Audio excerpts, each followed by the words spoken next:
A click system is created so that one end fits into another end.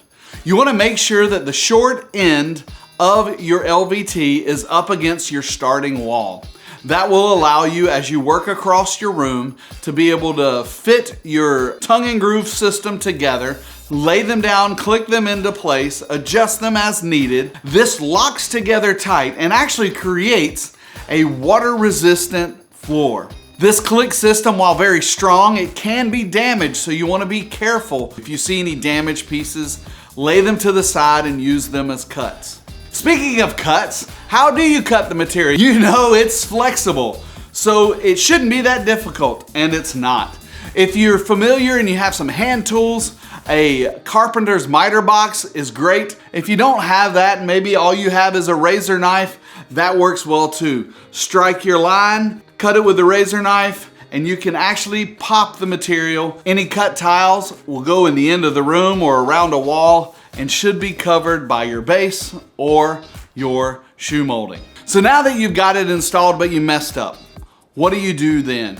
Well, the great thing about the click system is you can always work backwards. You can always lift that tile up and slide it forward or backwards to get it just right.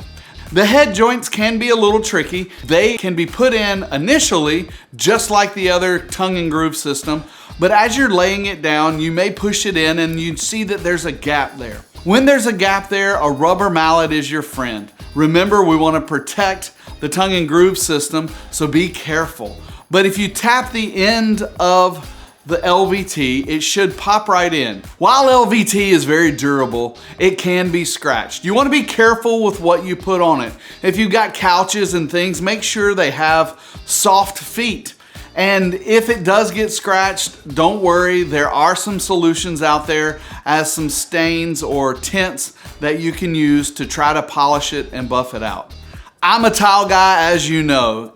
Thanks for joining us. If you have questions about LVT, please put them in the comments. We want to answer them. If you got value out of this LVT video, click that like button, and if you haven't subscribed, do it.